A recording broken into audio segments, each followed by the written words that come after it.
Hi everyone! So last time I stopped at this part of the model, and this is the part where we're supposed to do the zremesher, and today we're gonna do that, and I'm gonna explain in detail what we're doing and why we're doing it. So the first thing I noticed when I opened up the project, I noticed that I had the symmetry on, so now we have the mouth on the two sides of the model. And also one more thing, when I was working with my students, and since our class is based like here in Czech Republic, everybody's using several different languages on the keyboard. So it might happen that you're also using several different languages on your keyboard. And sometimes when you, like, let's say have a different language other than English turned on, it could happen that in ZBrush it wouldn't recognize the keys that you are pressing because it's a different value in a different language. So you need to make sure that you're using English as your primary keyboard so that the ZBrush wouldn't freak out. Okay, so the first thing I noticed is that the mouth is on the other side, and this happened because I had the symmetry on. So I'm gonna actually turn on the symmetry for now and just smooth it out because I don't think we need the mouth on the back of our ice cream. So I'm gonna just flatten it out a little bit here and smooth it out and a bit more.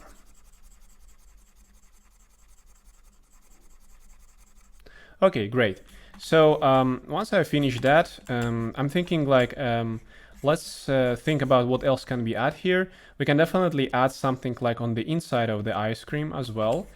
And yeah, actually let's do that. So, well, actually before doing that, let's do zremesher. So the first thing I'm gonna do is, I'm gonna also demonstrate what is zremesher.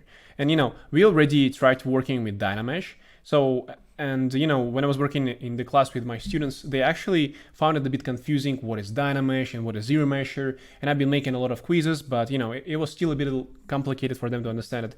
So I feel like I should explain it a little bit more so that you would know what those tools are and what do they do. Because those tools are quite oftenly used within the pipeline wherever you're working. If you're working with 3D scans, if you're working on high poly models, you're most likely going to be using Dynamesh and zremesher. So yeah. So the first thing I want to explain is what is Dynamesh, right? And I mean, remember when we used it, it basically kind of like added more surface detail. And essentially what it did is allowed us to have a better topology to just customize our model, to just make it easier to sculpt on, right? Because if you remember, like here in the inside, so certain polygons became really stretched, and so it was kind of like complicated to work with them. And this is where the Dynamesh comes in, because you just essentially get really fast, like enough details to work with, and this is what the Dynamesh is great for, And yeah, so essentially this is what it does. It does the surface details, and as you can see, don't forget to turn on the wireframe so that you would know what's happening with the topology. As you can see, it just makes more detail and kind of like tries to make it somewhat even. And then depending on the resolution, it decides how small the polygons are gonna be. And yeah, and zremesher works a little bit differently. So essentially what zremesher does, as you can see here, this is the options for zremesher. They're here in the geometry tab. There is an option to have target polygon count. And target polygons count is displayed in thousands. So currently it's set to 5, so it means 5,000. So when I press zremesh, it's going to try to keep the 5,000 polygons limit and to recreate a model with a more proper topology, essentially. So let's just try it out and see what it does. I'm going to press zremesher. And right now ZBrush is calculating what the model is going to look like. And as you can see, there we have it. We have the shape, but with much less polygons and much better wireframe. And so if you never modeled models before, you might have a question: why do I even need a good wireframe, right? Like, why can't I just have this bad wireframe with a bunch of polygons and just import it to Blender and render it out, right? Well, the reason is for that is because if you have, let's say, 4 million polygons, right? You want to display a lot of details on your model. There is small pores on the skin. If you upload it to Blender and try to render it out, most likely your computer won't be able to handle it. Because for the softwares, it's really difficult to handle this amount of polygons. So that's why we have all of these like different workflows in order to optimize the amount of the polygons, to make it easier to animate, to make it easier to texture, to make it easier to render. And for texturing also, why the wireframe matters is that you want to create UV seams. And if you haven't worked with texturing, we're gonna work with it. But UV seams are basically edges that you select on the model, like, and you need to cut the model essentially to create the textures. And kind of like origami piece, you know, if you ever saw unfolded cube on the paper, how it looks like, it's kind of like, you know where the cuts are on the sides of the cube, and then you unfold it. And but the way how UV works and the texturing works is that it wraps around the object, but it doesn't know how to wrap around the texture around the object. So the way what the developers came up with is that you show the program where the UV seams are supposed to be, and the software will know where it's supposed to cut and wrap around the texture. So this is essentially what the UV seams are. And in order for you to make it easy to cut it, right? Because let's say you need to cut like this side, right? It could be that this loop here, it actually most likely is not even, you know? As you can see, it goes like inside here, and then it goes like inside here, and then becomes banded, and then most likely it's not even connected here, and the loop just gets broken down. And then when that happens, it's just very painful, you know, very painful and time consuming to manually select the polygons. But sometimes, you know, it could be also a quick solution if you don't really care about the texture in certain places, because ideally when you're doing UV unwrapping, you want to hide them, right? So yeah, I'm gonna go more into it. I just thought it would be important for you to at least already have some knowledge right now. What's the purpose of having good topology? But yeah, we're gonna get more into it. So okay, as you can see, we got this. I think this is not bad. And later on, like let's say for example in ZBrush, we can divide it, you know, and return the resolution. But I don't want to lose the resolution right now. And I think, yeah, we didn't really lose actually that many details. And it's great that, you know, it did such a good job. But the way how to make it even better and to have like even better topology is by splitting parts of your mesh into polygroups. And if you have worked previously in Blender and made the models in Blender, there are vertex groups. You might have heard about them. So it's basically a bunch of points within one groups or polygons, and they are stored in there, and you can select them, and it's going to be stored as a selection.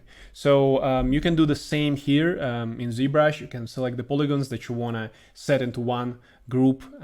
In this case, in ZBrush, it's called polygroups. In Blender, it's called vertex groups. But yeah, to do that, I'm going to show how to do that. Let me go back to the original model. So let's say we want to cut our model, right? And we want to hide the cutting point, because when you cut the model and then align the textures later on, the seams that you make are going to be visible. And usually in the gaming industry or in the modeling industry, VFX, CG, whatever, they hide those seams like somewhere where you wouldn't normally see them. You know, for example, if you have a character and you need to texture the hand of the character, they usually would cut it on the bottom part, because bottom part is less likely to be visible on the screen. And the same goes like also for the head. They usually like cut on the back of the head because, you know, it can be covered by hair. So you have to figure out what would be the best place to cut your model. And it really depends on the shot and what's going to be happening in the shot. So in this case, we can keep it somewhat simple. I can just maybe cut it in half, kind of like that. I'm going to select half of the model, as you can see, simply with a mask. And well, actually, before I do that, as you can see, we already have one polygroup here on the top, which I think is not bad, actually. But if you didn't have that polygroup, yeah, you might not have it. So I would rather show you from the beginning. So yeah, I'm pressed Control W so that all the polygroups would get merged into one. And maybe I'm going to switch the material here to Matcap Gray, so that would be easier for you to see. Okay, So in order for you also to see the polygroups, you need to have it turned on here in the polyframe mode. So you can turn on the lines or you can turn on the fill. And the fill is the polygroups. So let's select first, I'm thinking half of the model. So I'm going to select half of the model like that. And this is where my cat is going to be. It's not the perfect solution because I think that my ice cream is most likely going to be somewhere like 3/4 in the shot, like rotated kind of like that. And the seam is going to be visible on the shot. But we have a very simple stylized model. So I think we're probably going to just add maybe some roughness textures, and overall it just can be like, you know, a plain base color. But it's up to you. Like if you want to hide it, maybe we could also do something like, we could also cut the top part here and maybe, well, let's just do the half. I think that's how I previously did it in my class. I just cut it in half. So I'm gonna press Ctrl W, and as you can see now, we have two different polygroups.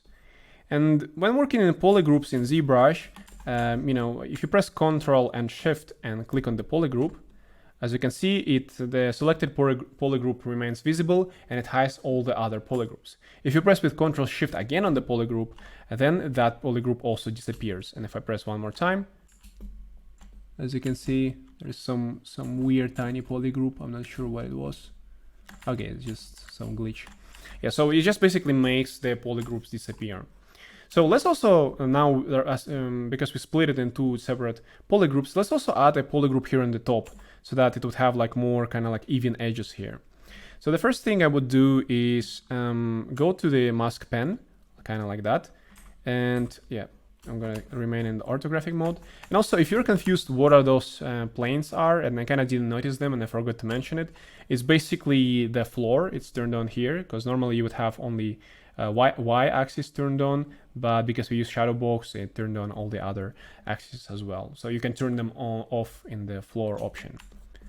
Okay, so let's try to select the inner part of the ice cream, and we create a separate polygroup for it as well.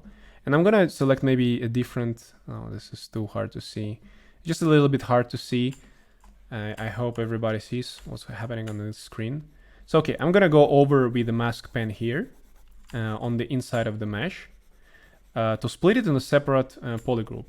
And if you're wondering why exactly we are doing that because once we use zremesher, we can actually tell to zremesher, hey, we have like these different polygroups, and can you just keep them when you're doing zremeshing? And so what zremesher is gonna do is gonna look at those masks and those polygroups, and then it's gonna create edge loops in those areas where the different polygroups intertwine.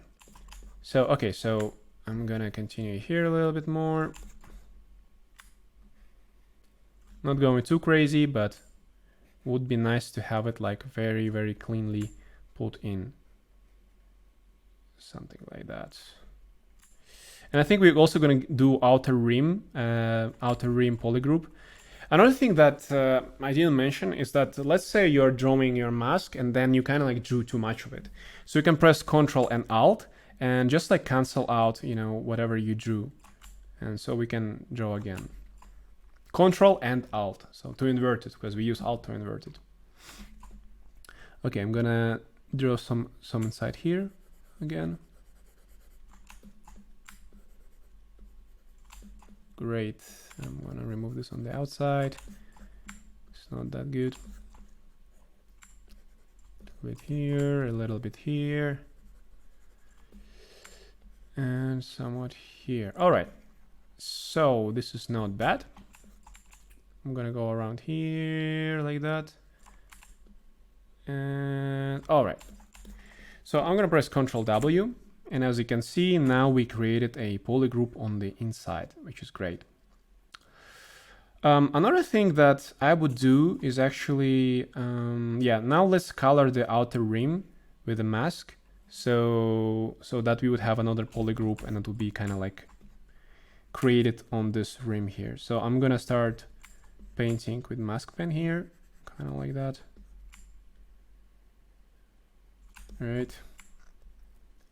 And just to also explain, how is it done usually in the production?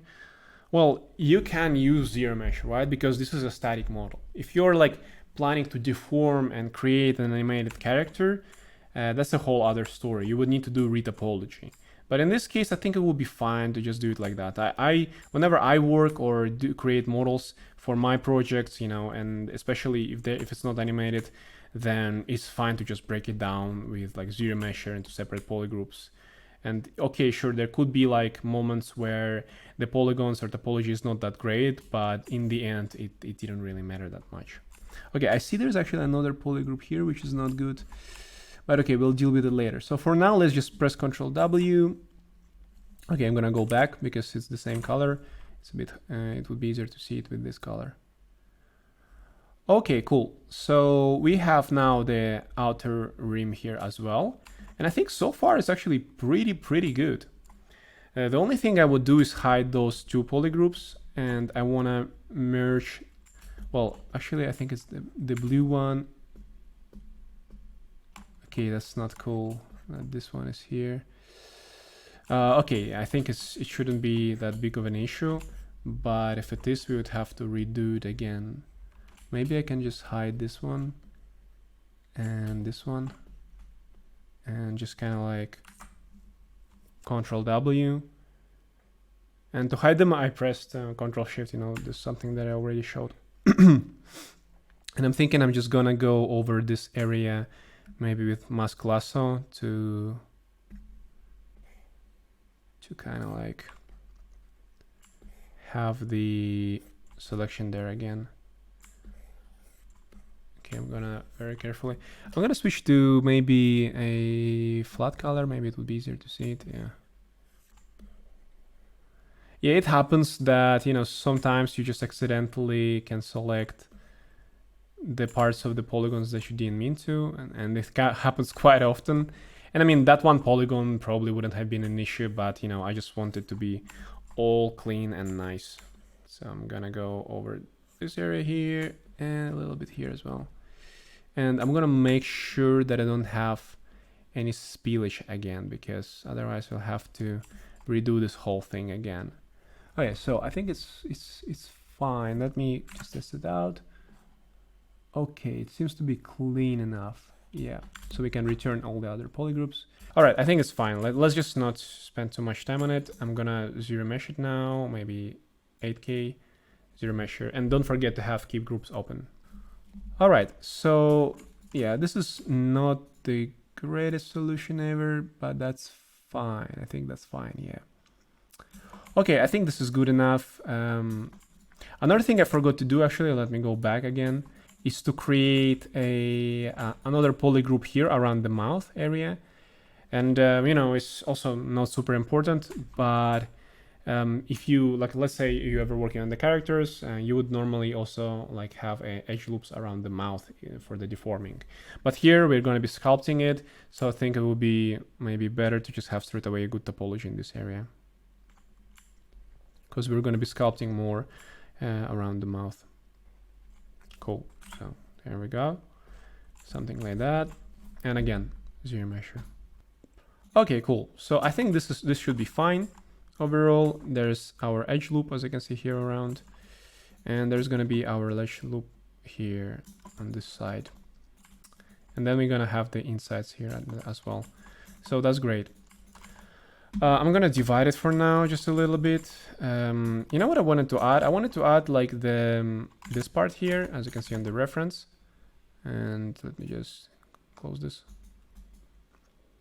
So this part here, and we can do that by selecting the mask on the inside here of the mesh. And actually, you know what I'm thinking, that because we already have this polygroup inside, right? Maybe we don't need to, again, draw it again. We can essentially just select this polygroup. And now let me remove all the masks. And I'm going to select this area now and return everything else. And so as you can see now, we have only this area masked out, as you can see. And so what we can do now, after selecting just the inner area, we can go to the geometry tab here. And there is an option called extract. So it's in the subtool, and it's here in the extract.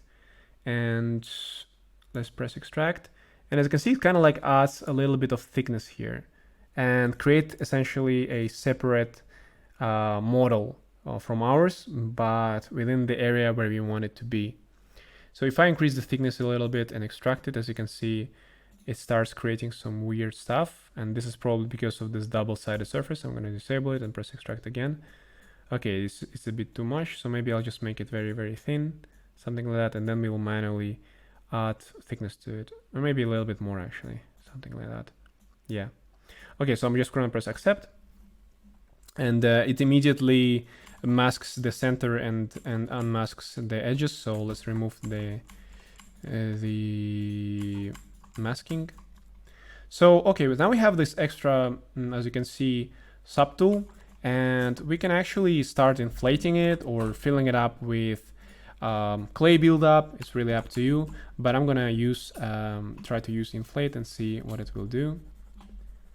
And also shift. There is sometimes a danger of using the clay buildup on the thin models because it can start to make the polygons fall through the mesh. So sometimes be careful with that. Perhaps using the inflate would be the best solution. Okay, so now I inflated a little bit. Now we can start maybe with clay buildup, and I'm gonna go over this a bit. Let me see how it is on the... Okay, so it's kind of like just flat on the inside. But you know, since we are doing our own version, we can experiment a little bit more here. So I'm gonna add a bit more volume here. And maybe a little bit here on the other side. Then we can use flatten brush to kind of like make it look a bit more flat. But as for now, I think there should be more volume. Another thing, like the purpose for separating it into a separate model is that we can also just set a separate material to it, you know, and it just would be a fast way to do that. Another thing we're gonna do is we're gonna connect this part with this drop here. So yeah, I'm gonna add a bit more here. I'm gonna add a bit more here, a bit more here. Okay.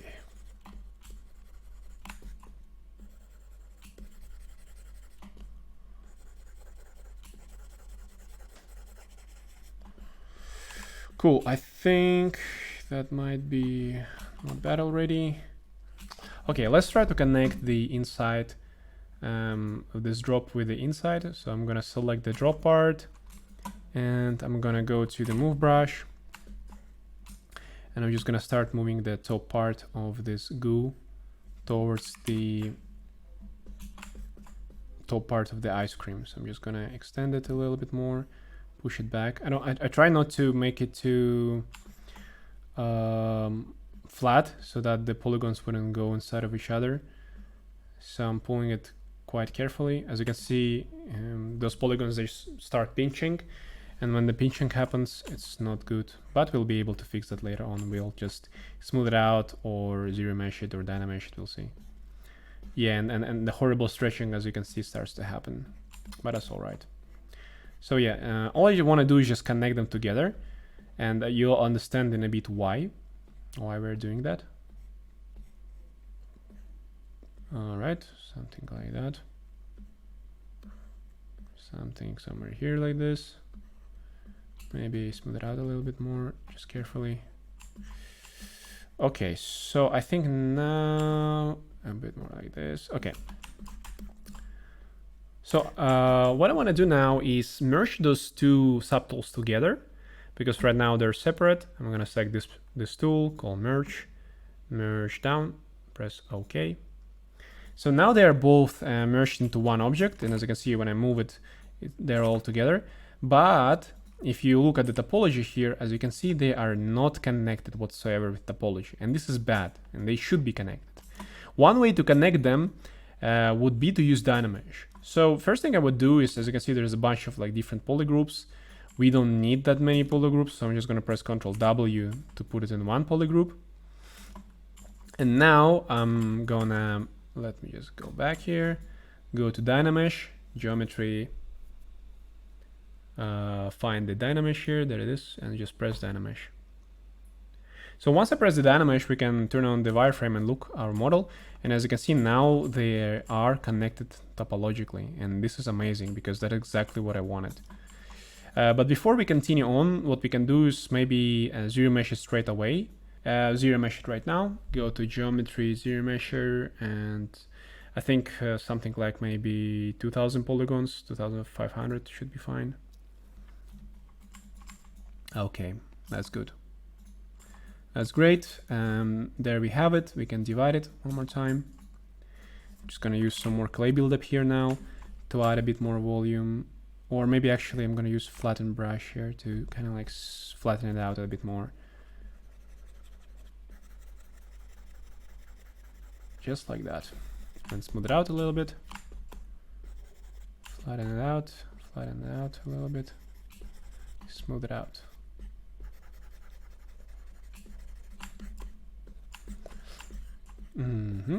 Just like that. And I'm gonna now go to clay buildup, and I'm just want to add a little bit more kind of like interesting volumes to in here to just make it look a bit less uniform. Smooth it out, and maybe somewhere here to just kind of like make the connection a little bit more even. Okay, cool. I think this is good enough. What I would do, use the move brush, and I'm thinking of making this a bit maybe smaller, just a little bit. Pinch the drop here a bit more, and maybe also kind of like add some more character to the other drops. I'm not sure if that looks good or not. Actually, I think the bigger drop looked a bit more interesting. Let me see that has one small drop and one big one. Yeah, and the other one is barely visible in the reference. So maybe I should do the same thing. If you're unsure, just do how it is on the reference. Smooth it out, pinch it together a little bit more. Okay, that should be fine. So let me use also a bit of an inflate brush to just add a bit more volume here, just like that. Great. And let's work a little bit more on the mouth area. So again, clay buildup, make it smaller, and let's define this area a bit more. So like really go over here. Let me just select the correct subtool. It should be body. There we go. And just go over this area a bit more. I want to add just a little bit of volume here, and then we're gonna use smaller brush and go to geometry. Divide it a bit more. A little lower, divide. Nope, the glitch is still here. Amazing. Okay, so I'm just gonna duplicate it and call this one old. I'm just gonna name it old. Name this one new so that I would know, just in case. And I'm gonna divide this one and hide the old one. And as you can see, the subdivision history is still not displaying. But hey, that's what happens when you get bought by Maxon. This is what happens. Okay, so I'm just gonna smooth it out a little bit more here. If you don't have this glitch, you're lucky. So that's good.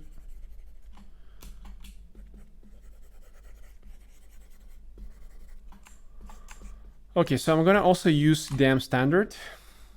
I'm gonna go over with the dam standard around this area. Very gently as well, I'm gonna smooth it out. I just wanna kind of like add a bit more of the volume to the mouth area. But obviously I'm gonna smooth it all out so that there wouldn't be too many uneven parts.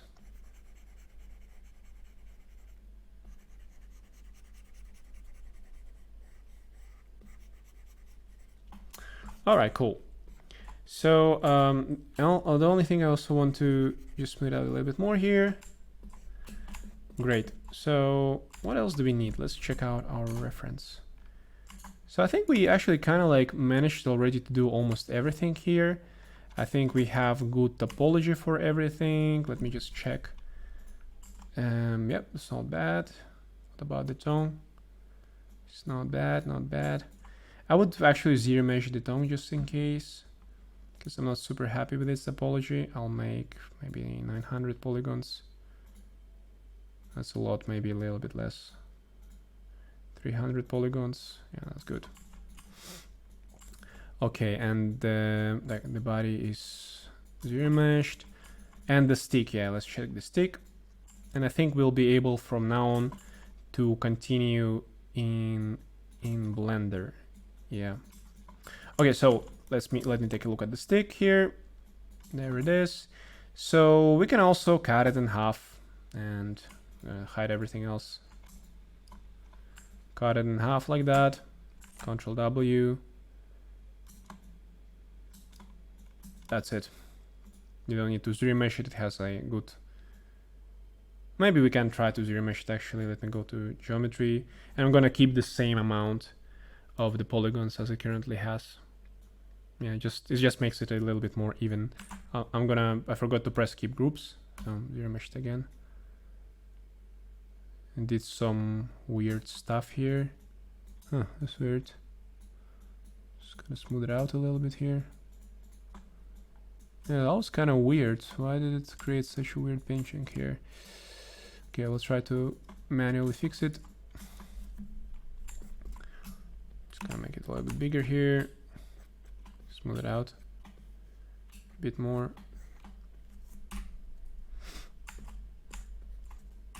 F to center it. Clay build up. I'm gonna add some more here. Volume.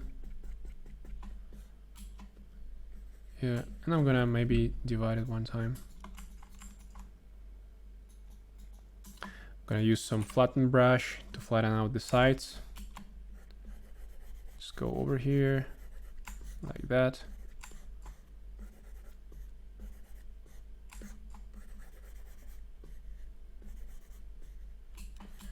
And yeah, I think that's good enough. Let me see how it looks like with everything else. Okay, I think this should be good enough. So normally, you know, there are very many different workflows. And when I was doing this in the class, we didn't have like Substance Painter. So what we did is just exported the model as it is and put it in Blender. But normally you would, you know, bake the high poly model to the low poly model. And perhaps there's going to be a different project that I'm going to release on this channel, and we're going to cover this topic. But for this topic, I think we'll keep it simple and just export it as it is. But before I do that, I want to name and delete everything that I don't need. So just in case we have this older model, I think I'm gonna just make it invisible. This one, I'll name it body. This one, and let me check if everything's fine, yeah. Maybe I'll put it on lower subdiv level. I don't think we need this super high quality. Yeah, don't forget to put it on lower subdiv level, because when you're going to be exporting your model, it's going to be exporting it with that subdiv level. Okay, so I'm going to put it here. I'm going to rename it to drop. And those two, I'm thinking maybe we can do, okay, I'm just going to name it right eye. This one's going to be left eye. Left eye. And also the tongue. Tongue. And the stick. Stick. So if you have like, you know, some parts that you still need to fix or maybe make it a little bit better, we can do that in Blender. Because Blender also has its own sculpting tools. So we'll be able to quickly adjust certain like small parts. Sometimes I do that. If I didn't notice something while I was sculpting in ZBrush, I'm like, oh damn, like I need to fix this, and I just open it up in Blender and fix it there. Okay, since we have everything ready, what we need to do is go to Z plugin here and go to the FBX export import right over here. So as you can see, there's different options as to what you can export. I would leave everything like default. I will just keep this one visible, because I want to export only visible subtools. And we can also open up options here. And there's also options to export polygroups as materials. Sometimes it's useful when you just want to quickly have already a model broken down into the sections and where you can apply different materials. But in this case, we don't need that. So yeah, let's just export it as it is. So I'm going to press export. Just export it somewhere on your computer, essentially. Just find a folder where you want to export it and name it. I'm going to name my file icecream.fbx. Save. So as you can see, it's exported all the files right now. So we can open up Blender and continue in there. And so the Blender rendering part, this is going to be the final part. And this is where we actually going to texture it, render everything out, and finally get our final result. And follow the channel if you want to see the next episode, if you want to see what's going to happen next. And yeah, thanks for watching. Bye.